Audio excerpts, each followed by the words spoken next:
할렐루야. 오늘 이 거룩한 주님의 날 주의 절에 오신 여러분들을 주의 이름으로 환영하고 축복합니다. 자, 옆에 계신 교우들과 인사합시다. 반갑습니다.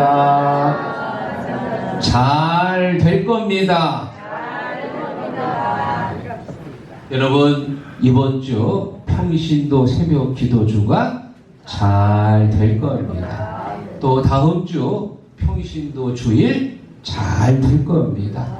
지난주 우리 여리고 전도대 수련회 잘 됐습니다. 우리가 잘나서 대단해서 잘 된 게 아니고 하나님의 은혜와 사랑 가운데 좋은 길로 인도해 주셨습니다. 자, 또 내일은 이제 6월 1일 또 6월 달이 시작이 되지요. 6월 달에도 하나님께서 시온의 대로를 활짝 열어주셔서 여러분의 꿈과 계획들이 주 안에서 잘 이루어질 줄로 믿습니다. 오늘은 성령 강림에 대한 이야기를 나누려고 합니다. 여러분, 예수님께서 부활하시고 나서 곧바로 승천하신 게 아니고 이 땅에 40일 동안 계셨습니다. 제자들을 만나시고 그들을 위로하시고 그들에게 평안을 주시고 잃었던 사명을 다시 넣어주십니다. 그리고 나서 승천하시기 전에 제자들에게 두 가지를 명령합니다. 예루살렘을 떠나지 말라. 그리고 아버지께서 약속하신 것을 기다려라. 그리고 이제 승천하시고 나서 제자들이 마가의 다락방에 모였습니다. 그리고 하나님이 약속하신 것을 기다리며 간절히 기도합니다. 첫째 날이 지나고 둘째 날이 지나고 일주일이 지나고 그런데 약속하신 것이 아직 오지 않았어요. 8일째, 9일째, 10일째 되었을 때 드디어 아버지께서 약속하신 성령이 그들에게 임하였다. 할렐루야. 저는 오늘 본문의 말씀을 가지고 오순절 성령 강림 사건이라는 제목을 정했는데요. 성령께서 그들에게 어떻게 임했는지 함께 나누면서 오늘 이 시간 이곳에 성령의 강력한 역사가 있기를 주의 이름으로 축원합니다. 오순절 성령 강림 사건의 역사 첫 번째, 급하고 강한 바람같이 역사하셨다. 2절 읽어봅니다. 호련히 하늘로부터 급하고 강한 그들이 앉은 온 집에 가득하며 아멘. 급하고 강한 바람 같은 역사가 일어났습니다. 여러분, 바람을 손으로 만질 수 있나요? 눈에 볼 수 있나요? 없지요. 그러면 어떻게 알 수 있습니까? 몸으로 느끼는 거예요. 우리나라는 해마다 북서태평양 해역에서 25개 정도의 태풍이 발생이 되는데 우리나라에 직접적으로 영향을 주는 태풍은 3개 정도라고 합니다. 여러분, 이제 여름 되면 이제 태풍이 오잖아요. 그러면 태풍의 영향권 안에 들면은 강한 바람이 불고요, 많은 비가 내립니다. 태풍이 불면은 막 간판이 떨어져 나가고 지붕이 날아가고 또 멀쩡한 가로수가 막 뽑히고 많은 피해가 속출하지요. 바람이 불 때 바람이 눈에 보이나요? 바람을 손으로 잡을 수 있습니까? 그러나 우리가 피부로 강력한 영향을 느끼게 됩니다. 그 성령의 역사라고 하는 건 눈에 보이지 않고 우리의 손으로 만질 수 없지만 내 몸으로 그 성령의 역사를 느끼는 거예요. 사도행전 2장 후반절에 보면 베드로가 사람들에게 성령 충만해서 말씀을 증거할 때 어떤 변화가 일어났냐? 37절, 그들이 이 말을 듣고 마음에 찔려 물어 이르되 형제들아 우리가 어찌할꼬 하거늘. 마음에 찔렸다. 영어 성경에 보면 카트라고 나와 있습니다. 여러분, 언제 카트라는 단어를 사용하지요? 미용실 가가지고 어떻게 깎아드릴까요? 카트해 주세요. 칼로 잘라달라 그 말이에요. 성령의 역사가 마치 칼처럼 내 마음을 도려내듯이 내 마음에 강력한 영향을 줬다 그 얘기예요. 여러분, 이 사람들은 예수를 십자가에 못 박으라고 소리쳤을 때 그것이 죄인 줄 몰랐습니다. 예수가 십자가에 달려 죽었을 때 전혀 죄의식을 느끼지 못했습니다. 그런데 하나님의 말씀이 선포되니까 강력한 성령의 역사가 일어난 거예요. 그 마음에 내가 예수를 죽였구나. 내가 죄인이구나. 성령이 역사할 때 내 자신이 죄인인 걸 깨닫게 된 거예요. 믿습니까? 사랑하는 성도 여러분, 우리가 오늘 예배를 드릴 때 말씀을 듣다가 찬양을 부르다가 기도하던 중에 성령께서 내 마음의 문을 두드리시는 줄로 믿습니다. 지금까지 내가 시국교회를 선택해서 내가 다녔다고 생각을 했는데 아니구나. 하나님이 나를 긍휼히 여기셔서 나를 부르시고 이곳으로 인도하셨구나. 그런 은혜가 깨달아지는 게 그게 바로 성령의 역사입니다. 지금까지 내가 20년, 60년, 70년 살면서 내가 자녀들 잘 키우고 집도 사고 땅도 사고 이만큼 부를 누리며 산 게 내가 열심히 일해서 내가 똑똑해서 내가 대단해서 라고 생각했는데 그게 아니었어. 하나님의 은혜였어. 하나님이 나를 긍휼히 여기셔서 하나님의 자녀로 삼으시고 여기까지 인도하셨어. 그것을 깨닫는 게 그게 바로 성령의 은혜입니다. 오늘 이 시간 성령의 강한 역사가 있기를 주의 이름으로 축원합니다. 성령의 은혜를 깨닫는 사람들은 고린도전서 15장 10절의 말씀을 고백하게 됩니다. 나의 나 된 것은 하나님의 은혜로 된 것이 여기까지 올 수 있는 게 하나님의 은혜였구나. 그것을 깨달아질 때, 그 강력한 힘이 느껴질 때 그게 바로 성령의 역사입니다. 나 같은 죄인 살리시 주의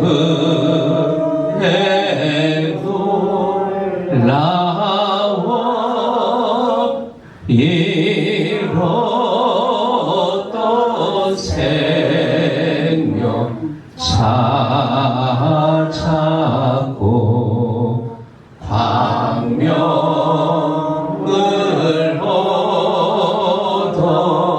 얻었네. 할렐루야. 오늘 이 시간 불같은 역사, 바람같은 역사가 있기를 주의 이름으로 축원합니다. 자, 두 번째, 오순절 성령 강림 사건의 역사는 불의 혀처럼 역사하셨습니다. 3절 읽어보겠습니다. 마치 불의 혀처럼 갈라지는 것들이 그들에게 보여 각 사람 위에 하나씩 임하여 있더니. 아멘. 어떻게 있다고요? 불의 혀처럼. 여러분, 이 불이라고 하는 건 뜨겁지요. 한 번 타면 꺼지지 않습니다. 언제 꺼집니까? 다 타고 나면 꺼지지요. 성령의 역사는 마치 불처럼 우리의 가슴이 뜨거워지는 거예요. 오늘 예배를 드리다가 여러분 중에 가슴이 뜨거워지는, 견딜 수 없는 그런 뜨거움의 역사가 있기를 주의 이름으로 축원합니다. 구약 선지자 중에 예레미야 선지자가 있는데 예레미야 20장 9절에 이렇게 말합니다. 내가 다시는 여호와를 선포하지 아니하며 그의 이름으로 말하지 아니하니라 하며 나의 마음이 불붙는 것 같아서 골수에 사무치니 답답하여 견딜 수 없나이다. 여러분이 예레미야는 남유다의 멸망을 지켜봐야 했던 비운의 선지자입니다. 하나님의 말씀을 선포하면 사람들이 듣지 않나요? 오히려 이 예레미야를 왕따시킵니다. 심지어 너 자꾸 하나님의 말씀을 선포하면 쥐도 새도 모르게 죽는 수가 있어 살해의 협박까지 당합니다. 그래서 예레미야가 어떤 생각을 했냐? 야, 이제 내가 치사해서 안 한다. 너희들이 죽던 살던 이 나라가 망하던 깨지던 나 이제 관심 없어. 너희들이 그렇게 듣기 싫어하니까 나 이제 절대 하나님의 말씀을 선포하지 않을 거야. 그렇게 마음의 결단을 내리고 안 하려고 하는데 중심이 불붙는 것 같아서 하나님의 말씀을 전하지 않으면 견딜 수가 없어서 잠도 오지 않고 밥도 넘어가지 않고 그 마음이 불붙는 것 같아서 내가 견딜 수 없나이다. 그래서 또다시 선포하게 되고 사람들은 싫어하지만 중심이 불붙는 것 같아서 또 말씀을 전하게 되고 사랑하는 성도 여러분, 우리가 신앙생활 이렇게 내 마음이 불붙는 심정으로 신앙생활 하시기를 축원합니다. 주일이 되면 교회에 오지 않으면 견딜 수 없는 마음으로 우리가 하나님 앞에 봉사할 때 내가 하나님 앞에 헌신하지 않으면 견딜 수 없는 마음, 우리 찬양 내가 찬양할 때도 내가 하나님을 찬양하지 않으면 견딜 수 없는 마음, 또 우리가 매주 여리고 전도대원들이 나가서 다이소 앞에서 전도하는데 전도하지 않으면 견딜 수 없는 마음, 이런 중심이 불붙는 마음이 되기를 주의 이름으로 축원합니다. 1738년 5월 24일 15분 전 9시 바로 우리 웨슬리 목사님이 올더스케이 거리에서 회심한 날입니다. 이때 웨슬리의 나이가 35살이었습니다. 방금 전까지 뭐하다 왔냐? 미국 조지아주에 가가지고 거기서 인디안들 선교하다 왔어요. 그런데 실패했습니다. 그리고 2년 동안 방황하다가 이 올더스케이 거리를 걷다가 찬송 소리를 듣고 그리고 발길을 옮겼는데 마침 이 올더스케이 거리에 천막 집회가 열린 거예요. 그 안으로 들어갔습니다. 찬송이 끝나고 한 청년이 나와서 로마서 1장을 읽어갑니다. 1장 17절을 읽습니다. 복음에는 하나님의 의가 나타나서 믿음으로 믿음에 이르게 하나니 오직 의인은 믿음으로 말미암아 살리라. 그 말씀을 읽을 때 그의 마음이 불붙었다고 그래서 그의 마음이 웨슬리 일기에 보면은 웨슬리가 이렇게 썼습니다. I felt my heart strangely warmed. 나는 느꼈다. 나의 마음이 이상하게 뜨거워지. 마음이 뜨거워졌다. 마음이. 이것은 우리식으로 말하면 마음이 뭉클해졌다는 거예요. 35년 동안 웨슬리가 어떻게 살았냐? 영국 성공의 목사로서 열심히 복음 전하고 또 대학 시절에서는 열심히 교도소 가서 사람들 전도하고 병원에 가서 전도하고 일주일에 2번씩 금식하고 또 열심히 히라보 공부하고 헬러 공부, 자기가 열심히 일하면 구원을 받을 거라고 자기의 의로 구원받을 거라고 생각을 했습니다. 그런데 아니었어요. 내가 열심히 내 공의로 구원받는 게 아니고 하나님이 주시는 믿음으로 구원은 하나님의 선물이라는 것을 여기서 깨달은 거예요. 나의 마음이 이상하게 뜨거워짐을 느꼈다. 사랑하는 성도 여러분, 오늘 여러분의 마음에 불같은 역사가 있기를 축원합니다. 내 마음이 움직이는 성령의 역사가 있기를 주의 이름으로 축원합니다. 오순절 성령 강림 사건 마지막 3번째, 다른 언어들로 말하기를 시작했다. 4절 읽어보겠습니다. 그들이 다 성령의 충만함을 받고 성령이 말하였음을 따라 다른 언어들로 말하기를 시작하니라. 아멘. 자, 여러분이 다른 언어들로 말하기를 시작했다는 얘기는 그들의 입술이 열려져서 방언의 역사가 나타났다는 거예요. 방언이라고 하는 건 우리가 성령의 은사를 받았을 때 가장 놀라운 표적입니다. 성경에 보면은 유대인의 명절이나 해외에 사는 유대인들이 많이 왔습니다. 자, 그런데 120명의 성도들이 방언으로 막 성령이 역사하니까 이 해외에서 온 사람들이 놀라는 거예요. 왜? 이 사람들은 히브리 사람들인데 다른 나라 말을 배운 적이 없는데 각 나라들의 말로 입술이 열려진 거예요. 가령 우리가 오늘 예배를 드리는데 장로님이 성령 충만해서 중국어로 방언하고, 권사님은 일본어로 방언을 하고, 집사님들은 아람어로 방언을 하는 거예요. 그러면 여기 앞을 지나가는 우리 차민의 이장님이 이게 무슨 소리지? 오늘 시국교회 중국 사람들이 왔나? 오늘 시국교회 일본 사람들이 와서 예배를 드리나? 우리가 한 번도 중국어를 공부한 적이 없습니다. 일본어를 공부한 적이 없고요. 아랍어를 공부한 적이 없는데 성령께서 우리의 입술을 열어가지고 이런 다른 나라의 말을 말하게 하시는 거예요. 놀라운 하나님의 역사인 줄로 믿습니다. 우리가 여기서 꼭 한 가지 기억해야 할 게 있습니다. 방언도 진짜 방언이 있고 유사 방언이 있습니다. 진짜 방언을 헬라어로 글로사이스라고 말하고요. 유사 방언, 이교적 방언을 글로세라고 말합니다. 가령 성령께서 우리의 입술을 열어서 방언을 말하는데, 중국어 방언을 말하는데 중국 사람이 와가지고 들었을 때 그것을 이해하면은 그건 진짜 방언이에요. 그런데 말은 중국말인데 중국 사람이 들으니까 이해가 안 돼. 이 도대체 무슨 얘기를 하는 거지? 그런 방언을 우리가 유사 방언이라고 말합니다. 연예인들 중에 이수근 씨라고 여러분 아시지요? 중국어 기가 막히게 합니다. 그런데 중국 사람이 듣고 이해가 안 돼. 뭐라고 말을 하는데 이해가 안 되는 거예요. 이해가. 그래서 그 이수근 씨한테 물어봤대요. 어떻게 이렇게 중국말을 잘하냐고 했더니 중국 영화를 많이 보고 배웠대. 말을 배운 게 아니고 그 억양이라든지 액센트 같은 걸 해가지고 듣는 건 중국어인데 중국 사람이 들으면 하나도 모르는 거예요. 중국어 비슷한 거예요. 비슷한 거. 고린도 교회 이 유사방언을 받은 여성들 때문에 교회가 분란이 일어났습니다.